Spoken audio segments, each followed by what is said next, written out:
the case for mistaken identity, and what to do during the pandemic with your money on this episode of Unlock Your Wealth Today. Your life fully invested.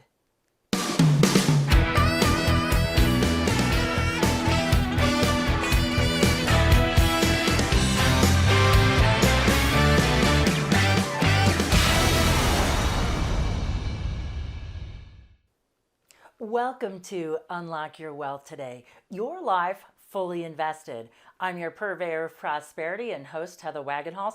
And on this episode, I'm making success simple by sharing a different type of identity story. Typically, we talk about identity theft, frauds, and scams. We talk about imposters. We talk about people outright cloning your identity and becoming you.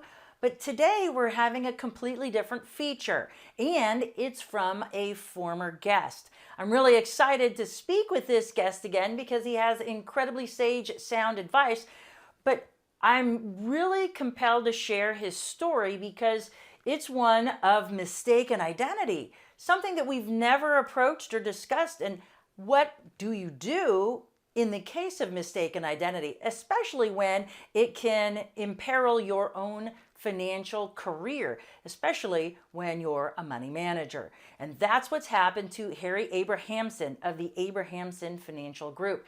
He was a guest when we were on radio, and I'm excited to have him back to talk about what we do with our finances now. But first, I want to highlight what's happened to him in his case of unfortunate mistaken identity and how it's targeted his ability to serve his clients. So I have known Harry for several years, and he's been in business for more than a decade and a half, serving his clients in 2004. And well, I might add, he is an award-winning financial planning company, and I'd love to share his journey with you and talk about what we can do to enhance yours during these uncertain financial times. So let's welcome Harry Abrahamsen of the Abrahamsen Financial Group to the show. Welcome back to the show, Harry. It's so great to have you on again, and for the first time on TV this time. Great. Thank you for having me, Heather. It's a pleasure to be back again. I always thought your wisdom was profound. Your show when we did radio together was highly downloaded, but we're coming together for something really crazy. Now, I have been a victim of identity theft multiple times, but I have to say that mistaken identity hasn't been something that I've had, other than people saying I look like certain celebrities. So tell me what mistaken identity has meant for you personally and professionally. Yeah, well, it was it's a journey that I kind of started going down. Unfortunately, it was really by surprise.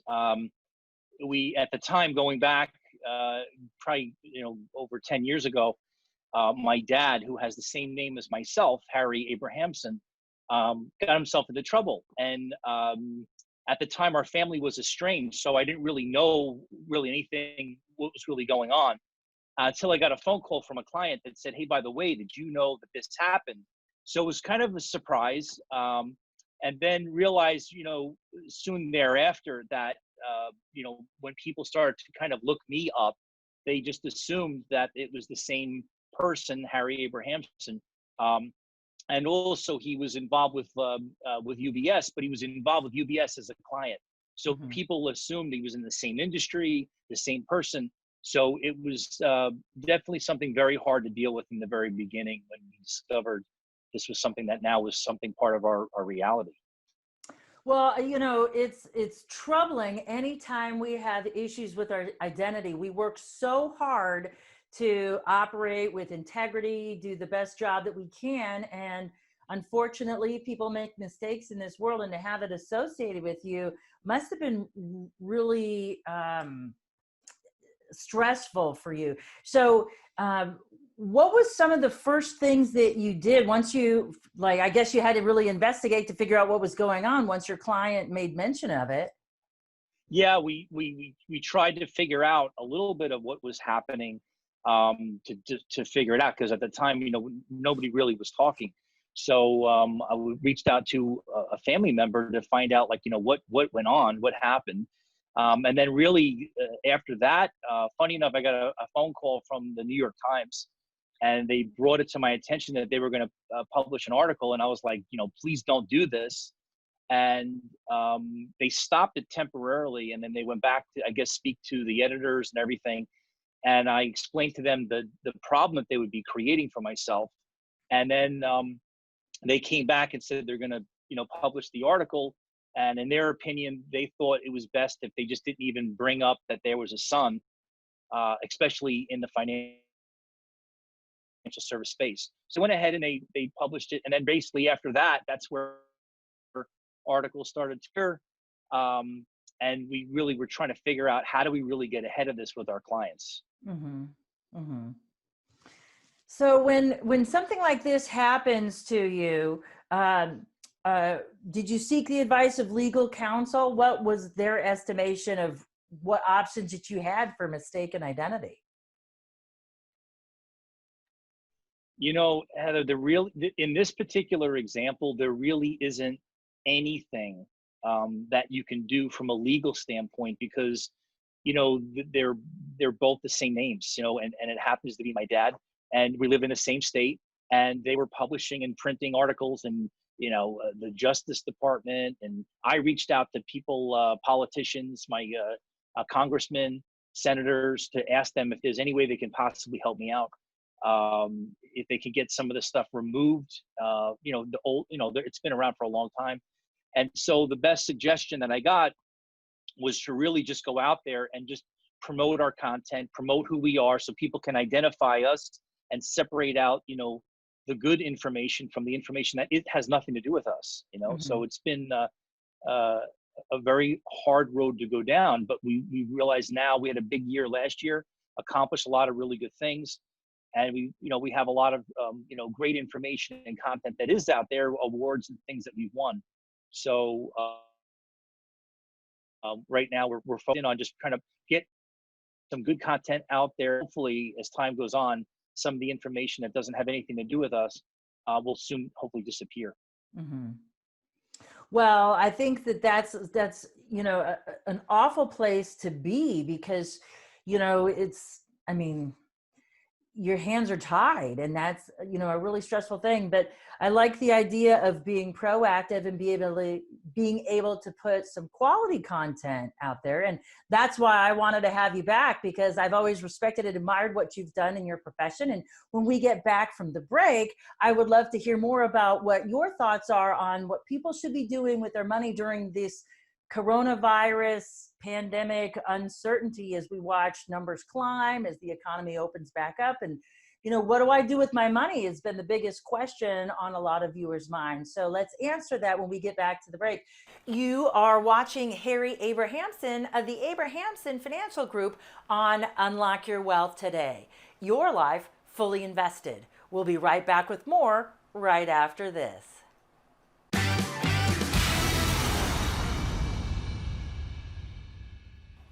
Welcome back to Unlock Your Wealth Today. Your life fully invested. I'm your purveyor of prosperity and host, Heather Wagenhals. And on this episode, we've been chatting with Harry Abrahamsen of the Abrahamsen Financial Group. We just talked about his case of mistaken identity, but in this segment, we want to address what we should be doing with our finances during this coronavirus crisis. We've been hearing so much in the news what to do with our health. Now let's check in with Harry and find out what we should be doing with our wealth. Harry, welcome back to the show. We're in this really crazy time because, just this week, economies have been opening back up, and so are the numbers of coronavirus cases that are being reported. So what do we do when it comes to not only protecting our health, but protecting our wealth?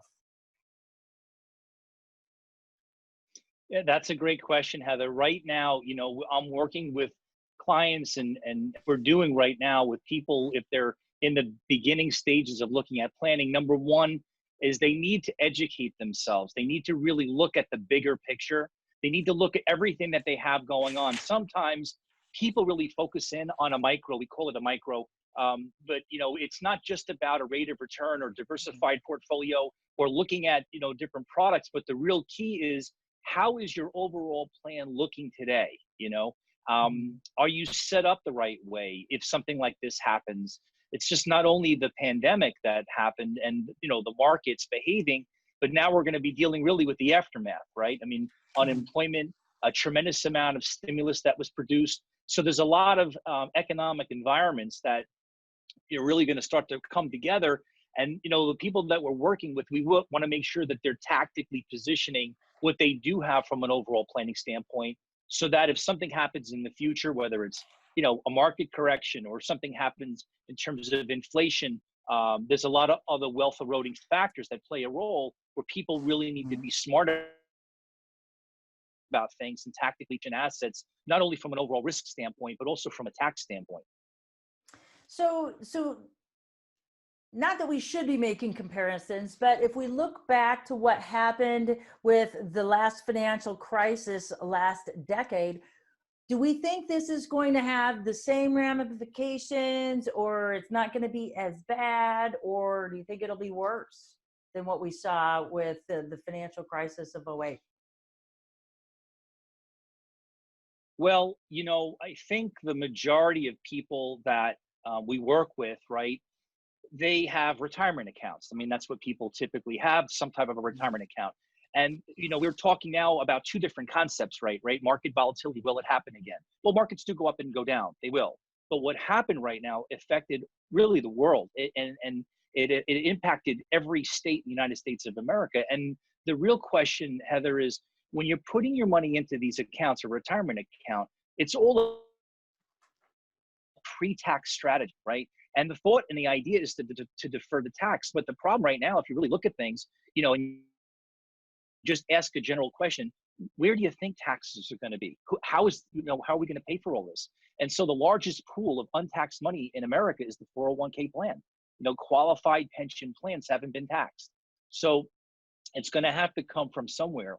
So I think really the price that's going to really, the price to really get out of all this is, if they increase taxes to try to, recover some of the costs, right? And to maintain what's going on right now can be problematic for people once they start relying on these accounts and pulling money out from for retirement. I know, and that's the scary thing is, and in my estimation as well, is the big unknown is taxes. How are we going to pay for what we've done?